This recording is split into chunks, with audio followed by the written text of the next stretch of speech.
सर्व सृष्टि के सदगुरु सतगुरु सुखराम जी महाराज ने धन्य हो धन्य।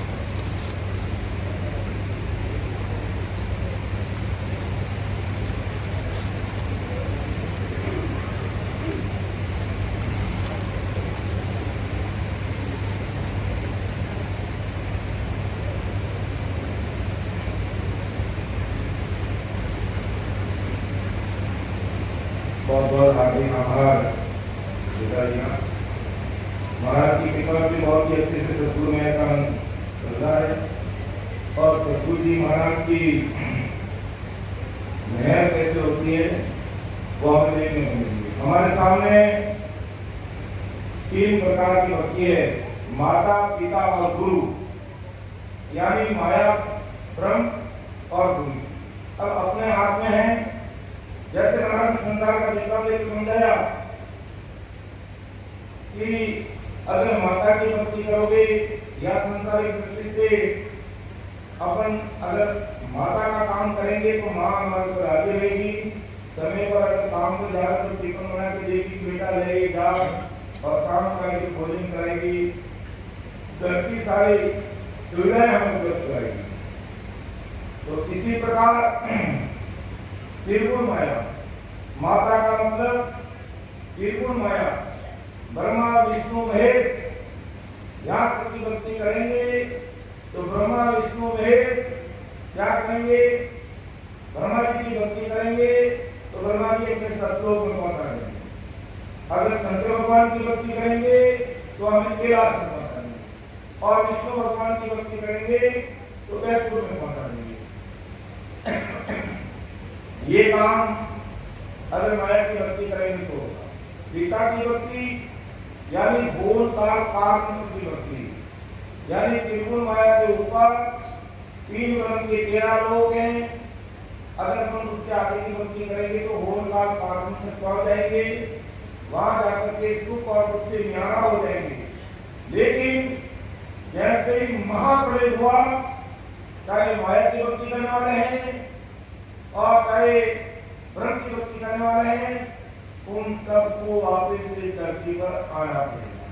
इसलिए परमदयाल सतगुरु सुखराम जी महाराज ने फरमाते हैं कि हमें ये निर्णय करना है कि हम माया तक की भक्ति में रहना है, ओंकार तक की भक्ति में रहना है, या सतगुरु परमात्मा जो गुरुपद है राम जी के देश में जाना, हमेशा हमेशा जहाँ दुख मानने पर नहीं मिलते हैं और यहाँ दुख आकर के गिर जाते हैं, यानी नहीं मानने पर भी दुख आ जाते हैं। जैसे अभी हमने राजस्थान के अंदर, गुजरात के अंदर, महाराष्ट्र के अंदर साइक्लोन देखा, तूफान देखा, विपरजॉय, कोई सोचा नहीं था कैसा तूफान आएगा और लाखों करोड़ों का जान माल की हानि होगी। ये तो हमने सोचा नहीं, लेकर आकर के पड़ गया। यानी आदि, व्याधि और उपाधि, ये 3 प्रकार के दुख हैं। आदि यानी मन के दुख, व्याधि यानी तन के दुख, उपाधि यानी आग करके गिरने वाले दुख। तो ये तीनों प्रकार के दुखों से हमारा अगर छुटकारा अगर दिलाना है तो हमें सतगुरु राम जी की भक्ति करनी होगी। इसके अलावा इस संसार में दूसरा कोई फॉर्मूला नहीं। इसलिए हमें महाराज के ज्ञान को किस प्रकार समझना चाहिए। जैसे बिरलादास राजा था, बहुत बुद्धिमान राजा था, राजपाट करने वाला उसके क्या कमी है, लेकिन वो भी सोचता कि ये राजपाट आज नहीं कल मेरा जाने वाला है। और अपन देखते ही हैं आज अगर कोई सीएम बना हुआ है तो कल वो बैठ चलाकर नजर आ रहा है। और ऐसा उदाहरण देखा है, और इधर से वाकई सीएम था कोई पहले, और वो आज अपने खेत में खेती कर रहा है, बैल चला रहा है या घर का काम कर रहा है, क्योंकि ये राजपाट जितना लिखा हुआ था उतना उसके बाद में चला जाता है। किसी का इस तरह रहने वाला नहीं है। लेकिन बिरलादास ने सोचा कि जब महाराज मारवाड़ से जब ब्रह्मचारी के आश्रम में पहुंचे जलोदा में, तो वहां पर महाराज ने रात्रि विश्राम किया, आदि सतगुरु सुखराम जी महाराज ने। और वो ब्रह्मचारी क्या कर रहा था? मुद्रा साधन कर रहा था, यानी ये सारे दरवाजे बंद करके वो अपनी मंत्र साधना के अंदर जपा करे, तब मतलब पकड़ा। तो महाराज ने कहा, ब्रह्मचारी ये क्यों पकड़ा भाई? मैं तुझे सहज सरल सीधा महाराज मर्द लोग से हम लोग जाने का बता रहा हूँ। तूने गर्भवती क्या की, वेद धारण कर लिए, ऊपर नीचे सब जटा बता लिए, त्यागी बन गया, वैरागी बन गया, मम्मी पापा को छोड़ दिया, बेटी बच्चों को छोड़ दिया, घर परिवार को छोड़ दिया, और उसके बाद भी तो ऐसा साधन करा दीजिए तेरा परम हो नहीं सकता है, इससे विचार कर। लेकिन ब्रह्मचारी नहीं समझा, क्योंकि उसको अहंकार था। इसका अहंकार था, मैं त्यागी हूँ, मैं वैरागी हूँ, मैं वेद धारण कर लिया, मैंने गर्भवती छोड़ दी, मैंने तो भगवान का गाना कह दिया, बस अब सब कुछ हो गया। क्यों? इससे कार्य होगा नहीं, विचार करके समझ ले। लेकिन उस ब्रह्मचारी का जो शिष्य था विढ़राव ने महाराज के शब्दों को पकड़ लिया, क्योंकि ये मारवाड़ के महात्मा है और बहुत बड़े महात्मा है और बहुत ऊंची बात कर रहे हैं। तो विढ़राव ने महाराज के एक शब्दों के हृदय को उतारा और इतने सारे प्रश्न महाराज से पूछे जो आज अपन महिलाओं के भी काम आ रहे हैं। तो विढ़राव ने कुछ प्रश्न पूछे, वो प्रश्न मैं आपके सामने रख रहा हूँ। तो हमारे दिल और दिमाग में भी ये प्रश्न होने चाहिए कि हमें कौन से देश में जाना है। ऐसा नहीं कि जो करना है वैसे ही करने दो, और ऐसे ही करने वैसे नहीं, काम नहीं चलेगा भाई, हमें मिलने जाना पड़ेगा। अगर मैं दिल्ली जाना तो दिल्ली के टिकट जाना पड़ेगा, अगर मैं राजस्थान जाना है तो राजस्थान के टिकट जाना पड़ेगा, राजस्थान में कौन सी जगह जाना है, उदयपुर जाना है, जोधपुर जाना है, अजमेर जाना है, कहाँ जाना है, या बीकानेर जाना है, जैसलमेर जाना है, पाली जाना, वहाँ कमेंट के जाना पड़ेगा, तब आ जाएंगे। नहीं हम ऐसे चले जाएंगे, तुम भी भक्ति करें, हम भी भक्ति करें, सबको जाना तो एक जगह ही है, सबको एक जगह कैसे जाना पड़ेगा, जहाँ का टिकट लोगे वहाँ पर पहुँचोगे। तो विढ़राव महाराज से पूछ रहा, तो इस प्रकार के प्रश्न हमारे दिल दिमाग में आना चाहिए, क्योंकि ये मनुष्य शरीर जो हमें मिला है ये केवल खाने पीने में, आने जाने में, ऐश आराम मौज मस्ती में के लिए नहीं मिला है, या घर की कामकाज के लिए नहीं मिला है। हमें कुछ और कुछ कोटि का कार्य करने के लिए सरस्वती साइड में इतना अच्छा मनुष्य शरीर लेकर के भेजा है, और अपन राम जी को संसार में के भूल गए और उस पर ध्यान देते ही नहीं है। तो हमें ध्यान देना चाहिए। जिस प्रकार विढ़राव ने ध्यान दिया, उसी प्रकार हम सब भाइयों को ध्यान देकर के ये जो अपना मनुष्य शरीर है इसका सदुपयोग करना चाहिए, इसका मिसयूज नहीं करना चाहिए। बस काम धंधे में लगे, 24 घंटे काम धंधे में लगे रहेंगे, 24 घंटे काम धंधा करेंगे। क्या ये शरीर छोड़ने के बाद ये संसारिक माया अपने छाती पर कोई बांध देगा? चलेगी? सिकंदर का सबको जानते हैं, सिकंदर बादशाह ने पूरी आधी दुनिया को अपने अंडर में कर लिया था, और जब मौत आई, बीमार पड़ गया, तो कहा कि पूरी दुनिया भर के जो डॉक्टरों को बुला के इलाज कराओ। दुनिया भर के डॉक्टर आ गए, उसका इलाज नहीं कर पाए। तो कहा कि हिंदुस्तान के जाने माने व्यक्ति को बुलाओ। उनको बुलाया और देसी दवाई दी गई, लेकिन सिकंदर बादशाह तैयार नहीं हुआ। तो सिकंदर ने क्या कहा कि तुम्हारी दवाई फेल है, तुम्हारी दवाई सही नहीं है, इसलिए मैं ठीक नहीं हो रहा हूं।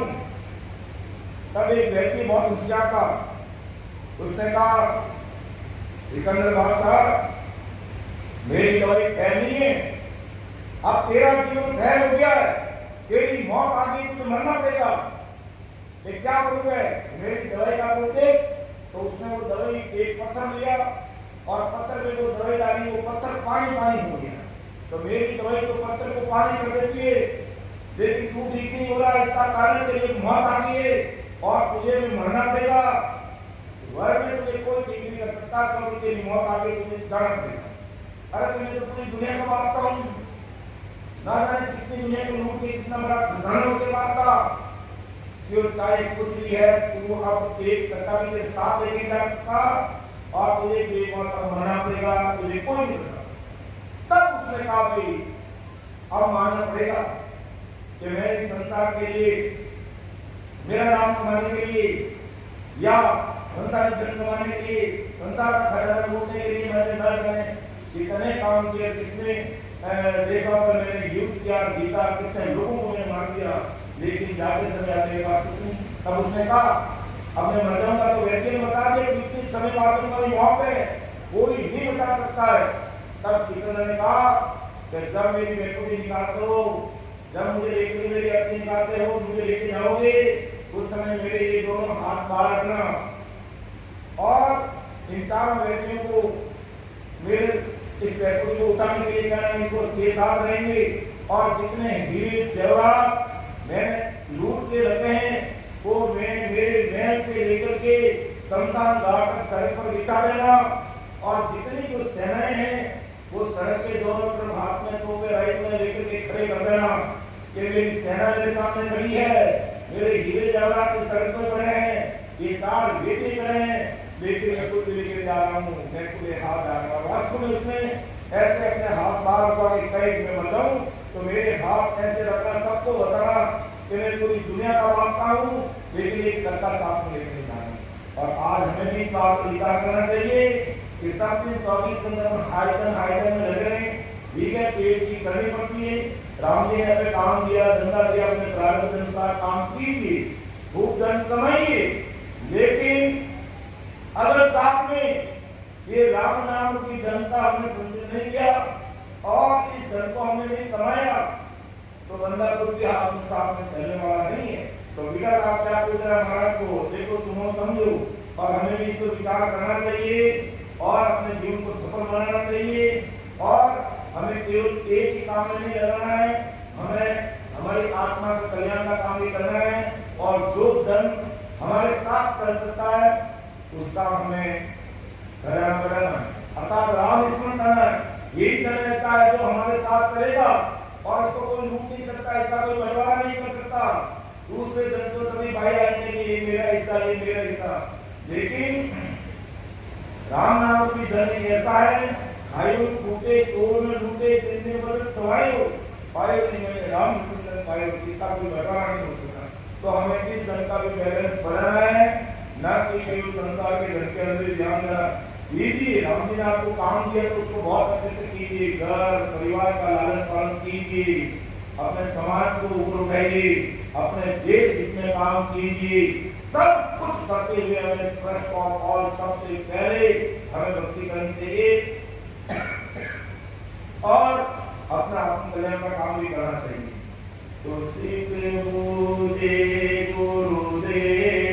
तुम अगत मुगत गत मौक इनको विचार सो सुख दुख रोक तव सुख दुख दोष जीव को का सुख होई सो विद कहिए आन भेद दीजे सब मोही जीव कणों का जाए हो कब करे सब दोष सिख गुरुदेव तुम अगत मुगत गत मौत।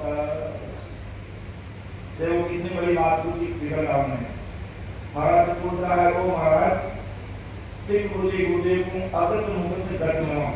अगत नरक, मुगत बैकुट और गत यानी स्वर्ग और मौत यानी परम की बात। तो श्रीपुरा की अगत क्या है, मुक्ति क्या है, मुक्ति क्या है और मौत क्या है और हर जगह सुख दुख दोष क्या है, कि नरक के क्या दुख है, क्या सुख है, बैकुंठ के क्या दुख है, क्या सुख है, स्वर्ग के क्या दुख है, क्या सुख है और परम मोक्ष के क्या सुख है, क्या दुख है। आप मुझे इसका खुलासा करके बताइए कि अब मैं कौन सा मार्ग अपनाऊं, अगति में यानी नरक में जाने का मार्ग अपनाऊं या मुगत यानी बैकुंठ में जाने का अपनाऊं या मैं स्वर्ग में जाने का अपनाऊं या मैं मोक्ष में जाने का, मुझे इसका मार्गदर्शन करके इन सब का खुलासा करके खोल खोल के मुझे एक बताओ गुरुदेव जी महाराज, जिससे मैं वो मार्ग पकड़ के मेरी जीवात्मा का कार्य कर सकता हूँ। तब सुख दुख इनमें क्या सुख है क्या दोष है, इन सब का एक एक का हिसाब मुझे समझाइए। जीव को का सुख होगी, आखिर इस जीव को सुख कहाँ मिलेंगे, सो विद कही आन वो विधि मुझे आकर के बताइए। वेद रीते संभवी मुझे सब वेद बताइए। तो ऐसा दिमाग दिल हमारा होना चाहिए कि वो महाराज मेरी जीवात्मा का कार्य कैसे होगा और मैं सुखों का देश में सुखों के देश की कैसे प्राप्ति कर सकता हूँ। ऐसे प्रश्न हमारे दिल में होना चाहिए कि जीव परमों का जाए वो सब करे सब लोग के जीव गुणा हमने मनुष्य शरीर धारण करते हैं, बार बार जन्म में आते हैं, ये हमारा आवागमन का रूप कब मिलेगा, ये सारे दुख कौन से लोक में जाने पर मिलेगा, कि नरक में जाने पर हमारे दुख मिलेंगे, कि मुक्ति यानी वैकुंठ में जाने पर हमारे दुख मिलेंगे, गर्भ यानी स्वर्ग में जाने पर हमारे दुख मिलेंगे, या मोक्ष में जाने पर हमारे दुख मिलेंगे। ये कब टले सब दोष, ये सारे दोष, ये रोग, ये पाप, ये कर्म कब टलेंगे। सिख बोले गुरुदेव तुम अगत मुगत गत मोक्ष। अब परम दयाल श्री सुखराम जी महाराज राजा बिरलाव के इस प्रश्न का जवाब घुमा रहे हैं कि ऐसी सुनने की बात विचार कर। ऐसे ही कहते हैं हमें भीड़ का नहीं चलना है, हमें खुद को मिलने देना है, हमें क्या करना है। भीड़ का कैसे होती है, जैसे भीड़ चल रही है, अभी आगे जाने वाली एक भीड़ है, एक अपने आपने भी देखा होगा, एक वीडियो आया था व्हाट्सएप पर कि सड़क पर एक सफेद पट्टी है और खूब सारी अपने लड़ियां आ रही है, भीड़ आ रही है। तो आगे वाली जो भीड़ जा रही है वो सफेद पट्टी है, जहाँ पर कोई स्पीड ब्रेकर नहीं है, कोई खड्डा नहीं है, लेकिन आगे वाली जो भीड़ थी, जो लड़ी थी, उसने क्या क्या करते करते जैसे वो पट्टी आई उसको कूद के पार किया, क्योंकि कूद के पार करने की जरूरत ही नहीं थी, उसने कूद के पार किया। तो पीछे जो भी 100-150 जितने भी जो भीड़ें थी, लड़ियां थी, वो आकर के सब कूद रही है, सब कूद रही है, सब कूद रही है, क्योंकि आगे वाली लड़ी ऐसे किया। तो कहने का मतलब आज हम कहीं पर भी इतने बड़े महान पुरुषों का ज्ञान अगर किसी भाई बहन के सामने रखते हैं तो वो होशियारी क्या बताते हैं हमें कि हमारे पुरुष और बड़े ऐसे ही करते, इसलिए हम तो ऐसे ही करें। अरे भाई, पुरुष और बड़ेरों को इतने बड़े महान पुरुषों का ज्ञान नहीं मिला, या उन्होंने कभी कालुपुर का शरण लिया नहीं, उनको सदगुरु सुखराम जी महाराज की सत्संग सुनी नहीं, ऐसा ज्ञान मिला नहीं, इसलिए वो वैसे ही करते रहे। और जब आपको ये ज्ञान मिल रहा है, सुन रहे हो, समझ रहे हो, तो हमें विचार जरूर कर लेना चाहिए। मानो नहीं मानो तुम्हारी मर्जी की बात है, लेकिन विचार जरूर करना चाहिए कि हमारी जीवात्मा का कार्य कैसे होगा। तो राजा ने पूछा, महाराज वापिस जवाब हमारे हे सिक अगत मुगत गत सुख दुख तीनों जाग उलग मोगलग पहुंचसी जब जासी दुख त्याग के जब जासी दुख त्याग फिर पाछो नहीं आवी पार ब्रह्म के माई जीव हो जाए समाधि वासुन सुख की जाग है जाने जम को लाग अगत गत हर मुगत लग सुख दुख तीनों जाग। हे राजा देख, तुम मुझे 4 बातें पूछिए, 4 का उदाहरण पूछा, अगत का भी पूछा, मुगत का भी पूछा, गत का भी पूछा और मोक्ष का भी पूछा। तो 3 चीजें हैं, वहां तो दुख ही दुख है। अर्थात हे सिर्फ अगत यानी नरक में जाएगा तो वहां तो सुख का तो नाम नहीं, वहां तो दुख ही दुख है, दुख ही दुख है, 24 घंटे जमदुख। जो लोग नरक में जाते हैं तो 24 घंटे जमदूतों का काम उनको मारना, बस मारना। 24 घंटे मारते हैं, उनको 1 मिनट भी छोड़ते नहीं है। और हमने सुख शांति महाराज की नाम की भक्ति वर्तमान में देखा था, एक राजा का जो विमान, राजा जनता राम जी का नाम का लेवल सन्ने थे, और उसका विमान नरकुंड के ऊपर गया, और जैसे नरकुंड के ऊपर विमान की छाया पड़ी और जमदूत अपना क्रोध भूल गए। वे आदमी किसी को कम मारेगा, इसको गुस्सा आएगा तभी मारेगा ना, इसने ऐसा नहीं किया, मारेगा। और जब उसका क्रोध ही खत्म हो जाएगा, अब मारने की जगह तो हंसने लग गया, तो मारेगा कैसे? तो यही हुआ, जैसे ही राम नाम लेवरी राजा जनता विमान नरकुंड के ऊपर से निकला, सब जमदूत अपना क्रोध भूल गए और मारना छोड़ दिया। और मारना छोड़ दिया तो जीव तो त्रायमान त्रायमान कर रहे थे, रो रहे थे, अराटा कर रहे थे, सब शांति हो गई। जबकि विमान नरकुंड से काफी दूर था, विमान नरकुंड से काफी दूर था, तो पुराना की आवाज आ रही थी, त्रायमान त्रायमान, अरे मारे रोए। अब हम देखते हैं वीडियो, किसी को मारी है तो पुलिस का रिमांड ले रही है, तो किस प्रकार से रोता डरता है। इसी प्रकार वे जमदूत की मां से पुराना करे। तो राजा जनक ने कहा ये क्या हो रहा भाई, ये महाराज ये नरकुंड है, यहाँ ऐसे रोते हैं, और चलो कोई बात नहीं। और जैसे ही विमान ऊपर आया और राजा जनक के विमान की छाया पड़ी, और छाया पड़ते ही सब लोग शांत हो गए। तो राजा जनक ने पूछा भाई ये क्या है, कि नरकुंड है, तो ये आपको शांति कैसे होगी? तो राजा जनक को कहा गया कि महाराज आपके विमान की छाया ऊपर पड़ने से क्या शांति हुई, अर्थात जमदूतों का क्रोध खत्म हो गया। और जमदूतों का क्रोध खत्म हुआ तो जमदूतों ने जीवों को मारना छोड़ दिया, और जीवों को मारना छोड़ दिया तो रोना छोड़ दिया, शांति हुई। तो राजा जनक राम नाम के लेवल थे, क्यों वे विमान रोक दोगे? क्योंकि महाराज अरे तो मेरे विमान की छाया पड़ने से असंख्य जीव जो त्रायमान कर रहे थे और उनको शांति मिल गई, तो मुझे तो उतार के पूरा का पूरा इस नरकुंड में डाल दो। तब धर्मराज ने आए तो फट पकड़ ली, क्यों महाराज ऐसा होता नहीं, राम जन कभी नरकुंड में पड़ते नहीं है, तो ऐसा तो हो नहीं सकता है, इसलिए आपको नरकुंड के अंदर नहीं डाल सकते। तो काफी कभी मेरी बात माननी पड़ेगी कि आप जो कहें करने के लिए तैयार हैं, लेकिन आपको नरकुंड में नहीं डाल सकते। तो कहा नरकुंड के अंदर जितने जीव हैं इनको बाहर निकालो, यहाँ से इनकी मुक्ति कर दो, नरकुंड से बाहर निकाल दो। ये कर सकते हैं, लेकिन आपको नरकुंड में नहीं डाल सकते हैं। तो ये संतों का उपकार है, धन्य हो धन्य।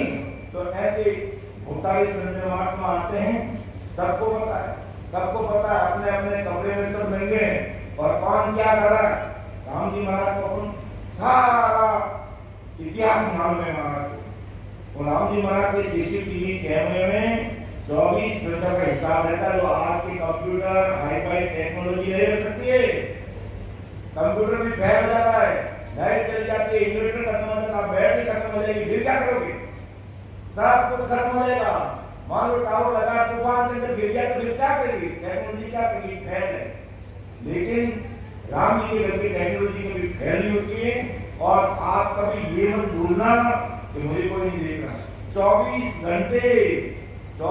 घंटे हमारे एक सांस का हिसाब परमात्मा के घर में लिखा जा रहा। चित्त और उत्तर वो अपने एक कान के इधर एक इधर बैठे हैं, अपन सत्संग कर रहे हैं तो वो भी लिख रहे हैं, अपन सत्संग मूर्ति बाहर जा रहे हैं तो वो भी लिख रहे हैं, अब धंधा कर रहे हैं वो भी चीज लिखी जा रही है, रात में सो रहे हो, दिन में सो रहे हो, क्या काम कर रहे हो, सब एक श्वास का हिसाब लिखा जा रहा है, जो कि कंप्यूटर भी नहीं लिख सकते।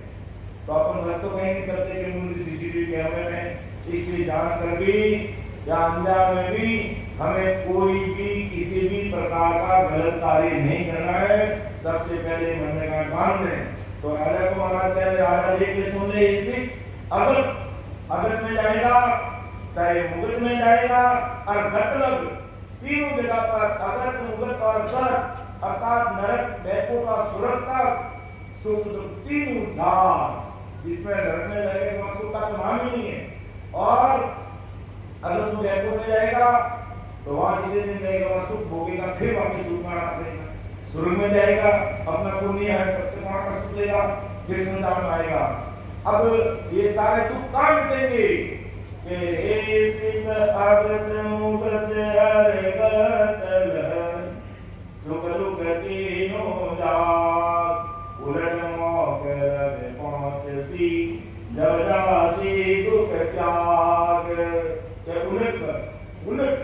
उलट का मतलब उल्टा नहीं लटकना है। उलट का मतलब तीन लोग की भक्ति करने वाले है जो क्या करते हैं, कुंडली को जागृत करके अपन जैसे महाराज का सत्संग की साधना करके संतनाथ से नीचे उतरते हैं। और तीन लोग की भक्ति करने वाले कुंडली जागृत करके फिर नीचे से नाभि से फिर इधर मध्य सोम, फिर इधर कान, और फिर आगे चक्कर यहाँ आकर के जो अपन महाराज की भाषा में एक तरफ त्रिपुटी है और एक तरफ त्रिपुटी है। तो तीन लोग की भक्ति करने वाले क्या करते हैं, सीधे आकर के अपने श्वास को खींच करके भुकुटी में चढ़ा लेते और तीसरी मान लेते हैं, बस अपना काम हो गया। लेकिन काम से वो बच नहीं सकते। लेकिन अब उलट कर महाराज की भक्ति करने वाले जो भाई बहन है, राम नाम सुरति साधना करने वाले वो कंठ से लेकर के संतनाल से नीचे उतरते हैं और कुंडली जाकर होती है। महाराज की भाषा में कहते हैं शेष लोग को पार करना। ये हमारा जो नीचे रीढ़ की हड्डी है और अपना जो मल द्वार है, इन बीच में 4 अंगुल की जगह उसके बीच में ये शेष भगवान बैठा 3.5 आटे खा करके जब अपन जोरों भजन करते राम नाम राम राम राम राम शुद्ध भूल जाते हैं, वो कुंडली हिले लग जाती है।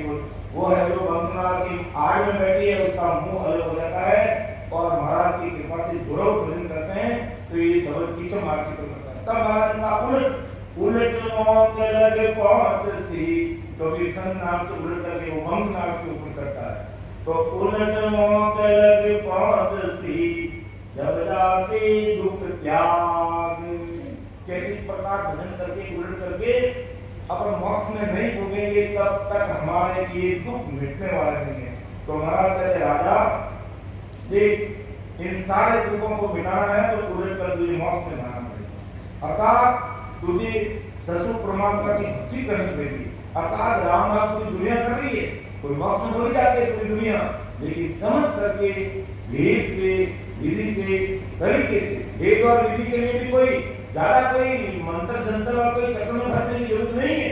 आपने सारा जगह महाराज का ज्ञान सुना, सब आयन आते जाते सांस में कंठ और काव्य से राम करते हैं। 4 चीजों का ध्यान रखना है कि भाई सूरत अपने शब्द के साथ, सूरत शब्द मन और कौन, सूरत शब्द के साथ लगी, मन अपना सासा के साथ लगा रहेगा और फिर अपना निर्मन, ये बहुत बड़ी बात है। निर्मन अपन को अर्पण करना पड़ेगा महाराज को। देखो महाराज आज से मैं आपकी शरणागति हूँ, आज के बाद में दुनिया में मेरे पास सामने कोई नहीं सिवाय आपके। ये निर्मन अपन देकर के कोई भाई बहन अगर महाराज बर्दाश्त करके आज की तारीख में भी इस प्रकार भजन करेगा तो ससुर साहिब की सदा कह दो, राम जी महाराज की कृपा कह दो, गुरुदेव जी महाराज की कृपा कह दो, वो अपने को रोगी से कोई रोक नहीं सकता। और ये कृपा हुई तब तक हम ये 3 प्रकार के जो अगत है, मुगत है, गत है, ये सुख दुख से अपन दूर हो नहीं सकते। इसलिए महाराज का राजा ये सिंह अगत मुगत और गत की सुख दुख तीनों जान, उलट मौके लगे पहुंच सी, जब जासे दुख त्याग। सत्य दुख इसलिए महाराज हमेशा बोलते भी हैं कि कहानी समझ रसी मरो राम, समझ रसी मरो राम, देख विचार समझ कर दिल में, देख विचार समझ कर दिल में, अरविंद जो ठाता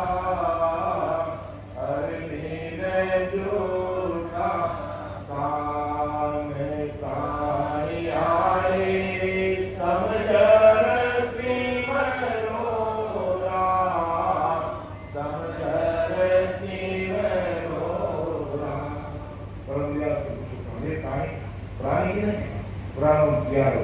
तेरे आदि संसार के सब बैठे हो, आप सब मेरे प्राणों से प्यारे हो, और लेकिन भक्ति करो तो समझ के करो कि देख विचार समझ कर दिल में हर दिन झूठा काम, परमात्मा के बिना सब झूठा जगह, कोई हमारे साथ कर नहीं सकता। आज मान लो किसी भाई बहन का शरीर छूट जाता है तो अपन कोई उसके साथ रवाना होंगे? कोई नहीं होंगे। सबसे पहले जेब देखेंगे, किसी का फोन का, चाबी का, तिजोरी की चाबी कहाँ है, एक तरफ रखो पहले, और फिर अगर 2-3 घंटे सूर्य सोने में फिर जल्दी से जल्दी फोन करो और बुलाओ ताकि अपना काम हो जाए। ये इतनी मतलब की दुनिया है।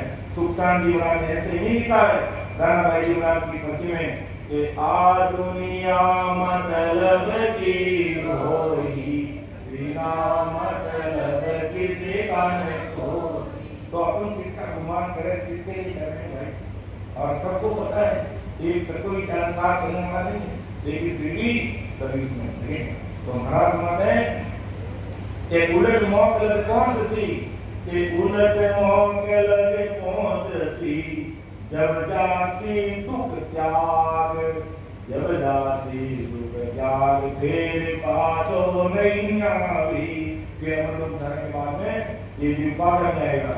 तो पार ब्रह्म के माय जीव हो जाए समावे। पार ब्रह्म का मतलब होता से नहीं है, या पार ब्रह्म का मतलब ससुर राम जी के देश में चला जाता है तो जीव हो जाए समावे। जीव तो वासुम सुख की जाग है, वह सुख की जगह है, बाकी सब जगह सुख और दुख भरे पड़े। और मतलब में तो अपन प्रैक्टिकल देख रहे हैं, भरे पड़े दुख और आसुख है तो कल दुख है। तो आदि व्याधि और उपाधि, आदि व्याधि और उपाधि 3 रोग हमारे जन्म से लगे हैं। आदि यानी मन के दुख, मन के दुख। हम मन के दुख कैसे बैठे या बैठे और मन में मेरा आ गया अच्छा ये गौतम भी रोज इतना खत्म आ गया और मैं किन्हीं पौन दुख कर रहे हैं, या अच्छा हमारा भाई साहब यूं कर दिया और मैं भी नहीं करी, तो मन ना दुख है। व्याधि धनला शुगर होगी, गोड़ा दुखे, ब्लड प्रेशर होगा, माथा दुखे, पेट दुखे, दस्ता लागे, दौड़ दुखे, डाढ़ा पड़ेगी, कितना दुखता है लग गया है। और आदि व्याधि और उपाधि यानी आने को गिर जावे, यानी बेटा एकदम अगर भूकंप आयो है तो वो लोग सब करने जा रहा को शहर करने जा रहा मिला करने भूकंप पूरा करो शहर है जो धरती में समाएगा, धरती में समाए तो पता ही नहीं लागो, बड़ा बड़ा बिल्डिंग का धराशायी होगा। ये आया नहीं भिगोड़ा दुख है। लेकिन महाराज कहते मैं तेरे सुख की जगह बता रही हूँ, मैं उस सुख में जाना चाहूँ तो देख क्यों नहीं चाह रहे भाई कि जब जा से दुख त्याग फिर पाछो नहीं आवे कटे। पार ब्रह्म के माय जीव हो जाए समावे, वहाँ सुन सुख की जाग है, जाने जम को लाको लोग सुखावस्थान। और वह जमली लाभ नहीं, मतलब वहां पर जमदूत पहुंच नहीं सकता है, ऐसा वो देश है। और बाकी सब जगह जमदूत पहुंचता है। ये विचार करना, यही हमें निर्णय लेना है, यही निर्णय लेना है, तब हमें उस सुख की जगह पर पहुंचेंगे। सुखराम जी महाराज में धन्य हो धन्य। बाकी अगत गत और मुगत भर सुख दुख तीनों जाग। अगति में जाओगे तो मुगत बैकुंठ में जाओगे वह से फिर दुख आना पड़ेगा, और स्वर्ग में जाओगे पुण्य खत्म होती फिर दुख में आना पड़ेगा। तो दुख से हमारा पीछा कहाँ छूटेगा कि पार ब्रह्म के माय जीव हो जाए समावे, वहाँ सुन सुख की जाग है, जाने जम को लागे। जब ससुर राम जी के देश में जाएंगे तो जमदूत वहां पहुंचेगा, बाकी सब जगह दुखी दुख है। अब आगे महाराज कहते हैं बेटा राव के मन में थोड़ा संशय पैदा हो गया, वो महाराज के सामने अपने मन में भी प्रश्न पैदा हो सकता है, अपना महाराज उसका उत्तर देंगे। और उसके बाद भी अगर कोई शंका समाधान मिलता है तो अपन सब भाई बहन की चर्चा कर सकते हैं महाराज के ज्ञान के अनुसार, तो क्या चीज है क्या नहीं है। जैसे एक भाई ने पूछा था कि मैं है जो शिव जी की भक्ति कर रहा हूँ, मेरे से कोई, लेकिन महाराज ने कोई कहा नहीं कि शिव जी की भक्ति मत कर, तो शिव जी की भक्ति कर, लेकिन शिव जी की भक्ति की पहुंच को समझ ले और मेरे अमर लोक की भक्ति की पहुंच को समझ ले, फिर निर्णय ले तुझे क्या करना है। शिव जी की भक्ति करके कैलाश में जाना है या ससुर परमात्मा की भक्ति करके राम जी के देश में जाना का महासुखों का देश है और वो महाकाल का देश है, क्योंकि वहां से हमें कुछ में खाना, तो हमें निर्णय लेना चाहिए क्या करना है। तो आगे महाराज बताते हैं कि पार ब्रह्म में हंस मिले, ये जल में नहीं कोई, यूं सब कह गुरुदेव जी मेरे सांसों हो, मेरे सांसों होए आद हो कांसों आयो, कोई ब्रह्म तन और ज्ञान में जाता गायो, पहली कौकिन आलियो सो विद कहिए मोय, पार ब्रह्म में हंस मिले, ये जन में नहीं कोई। अभी नाम और पार्वती की बात कर रहे हैं, तो यहाँ पार्वती की बात तो पूर्ण काल तक की क्या कर रहा है कि पार ब्रह्म में हंस मिले, से जल में नहीं कोई, यूं सब कह गुरुदेव जी मेरे सांसों होई हो। पार ब्रह्म यानी पूर्ण काल तक अगर कोई जीव जाता है तो क्या वापिस जन्म में आता नहीं आता, ये मेरे मन में सांसा है। जबकि बिल्कुल होश काल तक जाएगा उसका जन्म मरण नहीं मिलेगा, उसका जन्म मरण नहीं मिलेगा। इसलिए विरला का मेरे मन के अंदर सांसा है, मेरे मन के अंदर सांसा है कि वहां भूम काल में बैठ की जरूरी काम कोई 10 मिनट 15 मिनट चलते के अलावा कोई जरूरी काम नहीं, सब आप मजे चुपचाप बैठ जाओ। बोलो बीच में डिस्टर्ब करो, इशारा करो, डिस्टर्ब ध्यान टूट जाए। 3 बार से 15-20 मिनट उसमें उन बारे में पर सब काम करना जो कर, तो यूं सब यूं क्या सब गुरुदेव की मेरी सांसों हुई कि मेरे सांसा है कि अगर पार में जीव गया है तो जब वो वाकई जन्म में आएगा नहीं आएगा, वो जन्म में आएगा महाराज इसको वापस क्लियर करेंगे, वो जन्म में आएगा पार में नहीं, उनका तक है तो जीव आएगा। मेरे सांसों हुई आदो कहां से आए, आदि में ये जीव कहां से आया, आदि में तो सब भूल काल से आए, भूल काल से आए जीव में और भूल काल की भक्ति करके उसमें भागी चलेगी और जो भाई ने अमरलोक की भक्ति की वो भूल काल को छोड़ के अमरलोक में चलेगी। तो वही ब्रह्म और है, वही ब्रह्म है, कोई दूसरा है। ज्ञान में जहां तक आई है मुझे बताओ आप, पहली कौकिन आवी हो सोविद कहिए मोय, के शुरू में जब इस सृष्टि की रचना हुई तब ये जीव कहां से है, यानी आदि में सभी जीव कहां से है, भूमन काल से, क्योंकि भूमन काल आदेश ब्रह्मा विष्णु 3 लोक 14 भूमन किसने बनाए, सरस्वती साइड में बनाए और ब्रह्मा विष्णु ने धरती को संसार में भेजा, भेजाओ 3 लोक 14 भूमन की रचना करो। इन्होंने रचना कर दी लेकिन ये लोग फिर नहीं हो रहे, बनते और फिर जाते हैं। तो राम जी कहना कि महाराज क्या करें, तब सरस्वती साहिब आकाशवाणी में कहा कि इनको सत्संग का आधार दो, इस नहेश्वर का आधार दो, इस राम नाम का आधार दो, जिससे ये 3 लोक 14 भुवन फिर है और 50 करोड़ पृथ्वी पर अपराध सब कुछ है। और उसका आधार क्या है, ये ससुर राम जी का नाम का आधार है और उसी से ये पूरी पृथ्वी टिकी हुई है।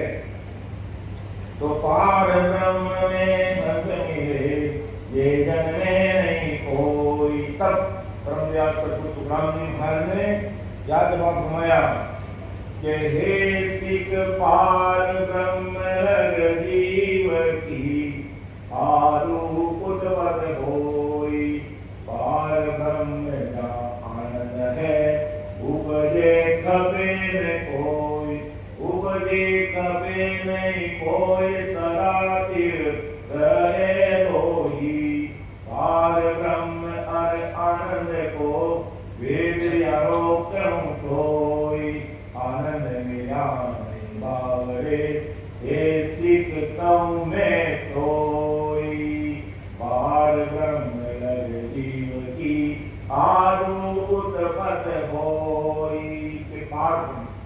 पार ब्रह्म का मतलब या भून काल की बात करें कि भून काल से आदि में सब्जियों की उत्पत्ति हुई है और आज भी चाहे ब्रह्मा विष्णु महेश अवतार भी आते सब भून काल से।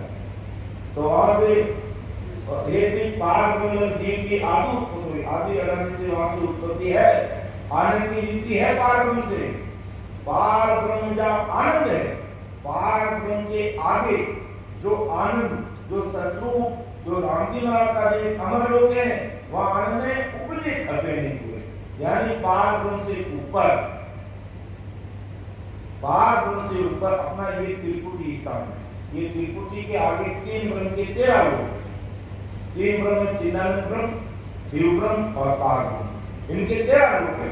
13 लोक में पहला महामाया का लोक है, फिर है जो प्रकृति लोक है, उसके बाद में ज्योति लोक आता है और उसके बाद में अजर, उसके बाद में आनंद और उसके बाद में बजर, उसके बाद में ईकर, फिर निराकार, निरंजन, शिव ब्रह्म और महाशून्य, शून्य सागर और पार ब्रह्म। यानी अपना जो चोटी का स्थान है आप सभी देख लेना, ऊपर छोटा सा एक खड्डा है, वही 10 पर द्वार है, इसको खोल करके बाहर निकलना पड़ता है, तब अपन है जो इसके आगे यहाँ तक तो ये पार ब्रह्म का देश है और इससे बाहर निकल जाएंगे वो आनंद लोक का देश है। तो यही महाराज बात कह रहे हैं कि पार ब्रह्म जहाँ आनंद है उपजे खबे नहीं कोई, कि पार ब्रह्म से बाहर जो अमर लोक है उसमें पहुंचने के बाद में उपजे खबे नहीं कोई, फिर वो जन्म मरण में नहीं आता।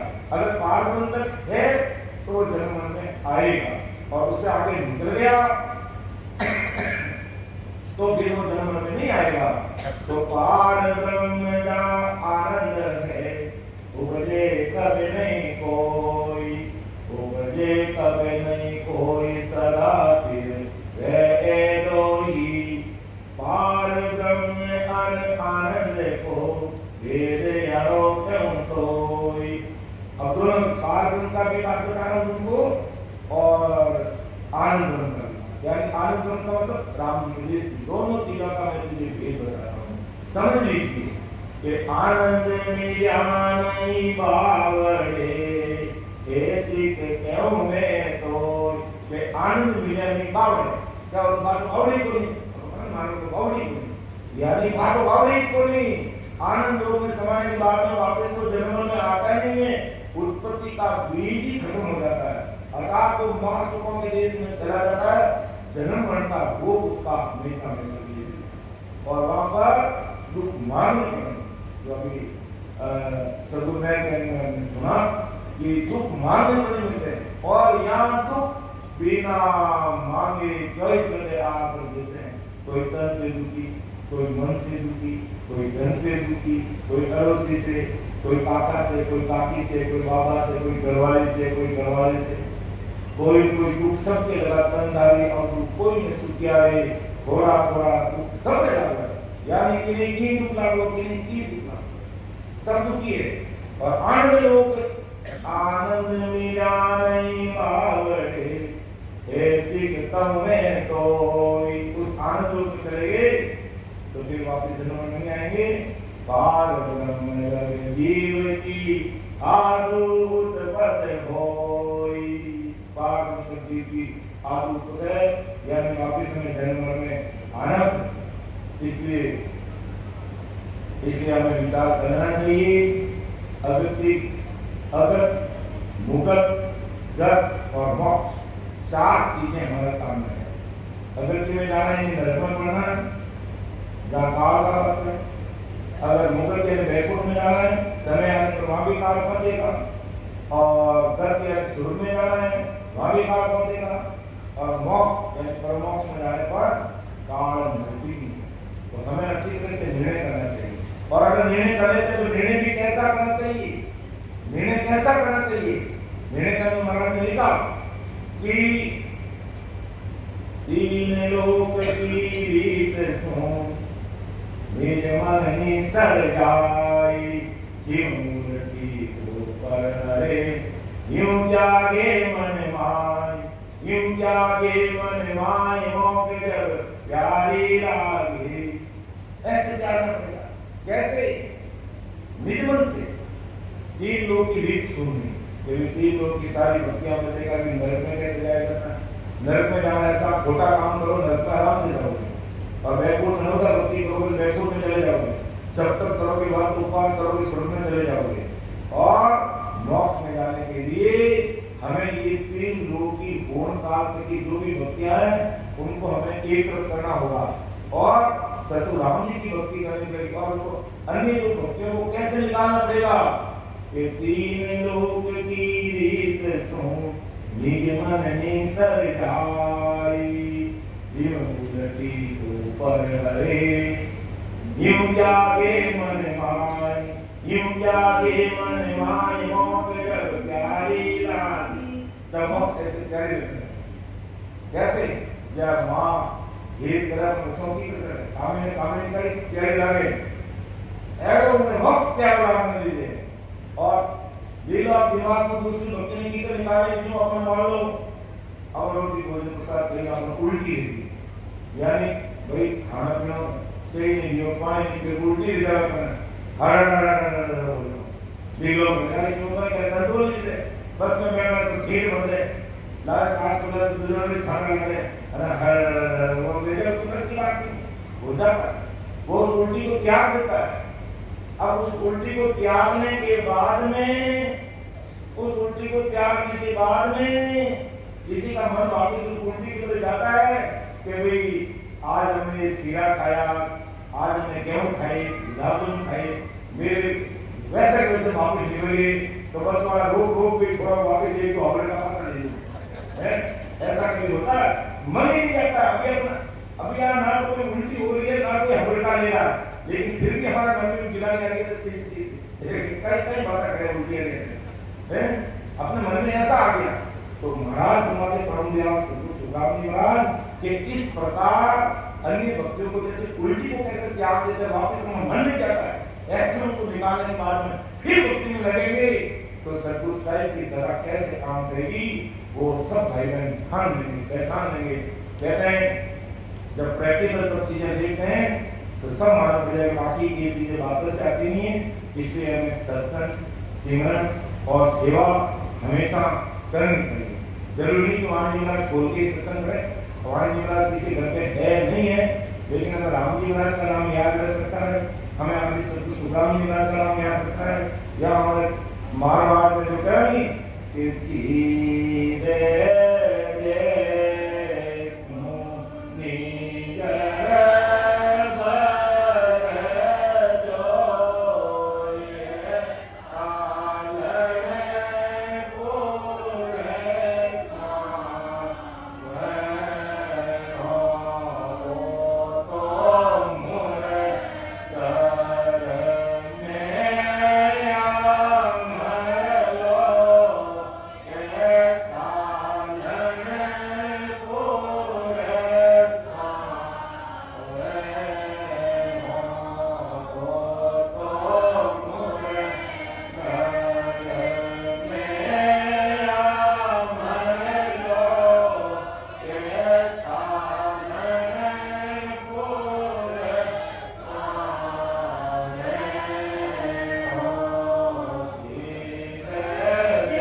चिंतन करना, मनन करना, क्योंकि महाराज की निर्णय तो आपसे भाई बहनों पर अपन सबके ऊपर हो गई।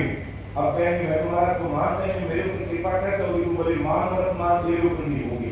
कैसे होगी कि हमने महाराज के शब्दों की प्रसाद ग्रहण कर लिया, भोजन तो लेते ही है, लेकिन महाराज के सत्संग रूपी शब्दों की प्रसाद हमने ले लिया है, तो ये महाराज का विरुद्ध है।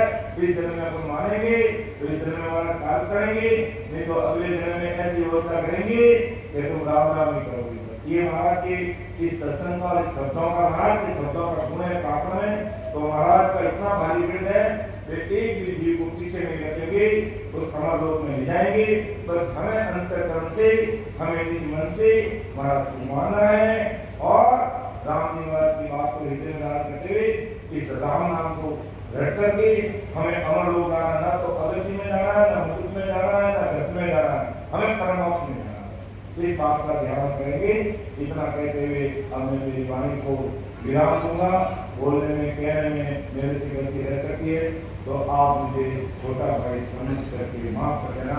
महाराज का ज्ञान है और जिसका कोई ध्यान नहीं है। समझो मेरी दोस्त